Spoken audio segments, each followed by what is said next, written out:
Concerning the year 2022, 2022 is a year of fervent prayer.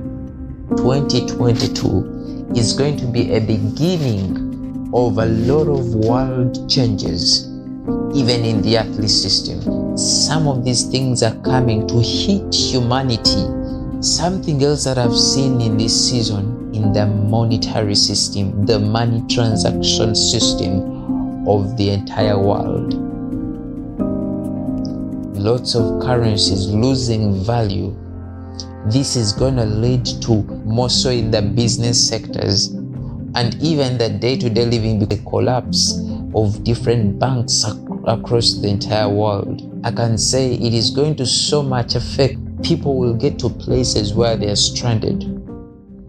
High inflation and costly crude has led to a steep fall in the value of currencies worldwide in comparison to the US dollar, making foreign expenses denominated in greenback costlier, but giving benefits to inward remittances and export-based trades. India's rupee hits a record low of 78.29 versus the dollar in early trade today.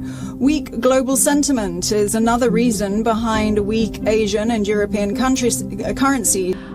It feels sort of like we're on a precipice globally, but it's not sort of a sharp precipice, right? I mean, how are you thinking about the big picture right now?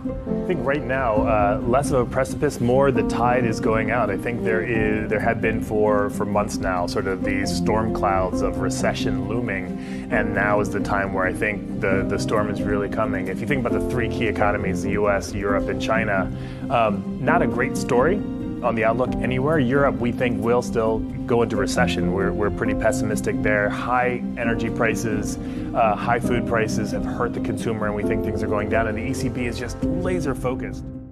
When we look into the East African community, a lot of things have been happening. There is a specific attack that the devil is planning on certain influential leaders.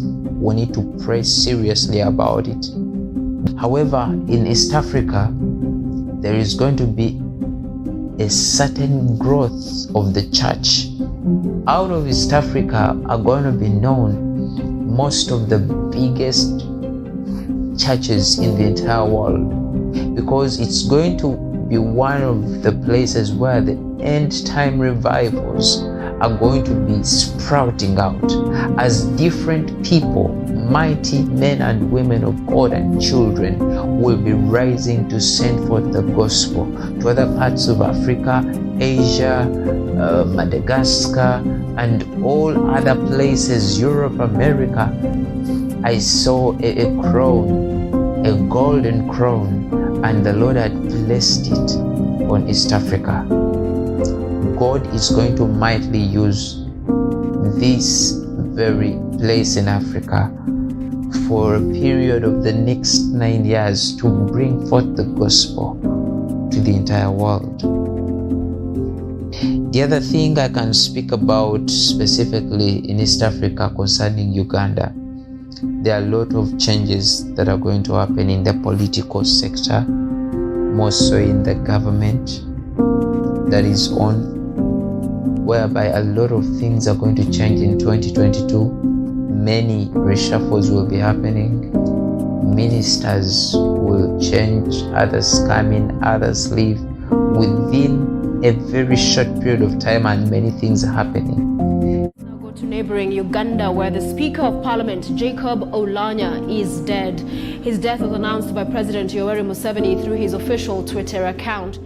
A look at the Deputy Speaker following the election of the Speaker of the 11th Parliament. The House reconvened to choose a Deputy Speaker. By an overwhelming margin of the House, they picked the Bukedde woman Member of Parliament, Anita Among, as the Deputy Speaker, with her gathering 415 votes. I would like to confirm that early this morning, we have lost our Governor, Bank of Uganda, Professor Emmanuel Butebire, who has been sick for some time. He has been in and out of hospital. President Yoweri Museveni, who is also the Commander-in-Chief of the Uganda People's Defense Forces UPDF, has said army officers retiring from active service should use this opportunity to create wealth for themselves now that government is able to send them off with some good remuneration. His Excellency General Museveni was speaking at a ceremony to retire 48 general officers of the Uganda People's Defense Forces UPDF at State House in Entebbe. So thereby we are called to pray for order, that the Spirit of God will take over the rule in our nation. Because if the righteous people rule, then the nation is in joy. But if the wicked rule, then the nation is in trouble. Glory to Jesus. Hallelujah.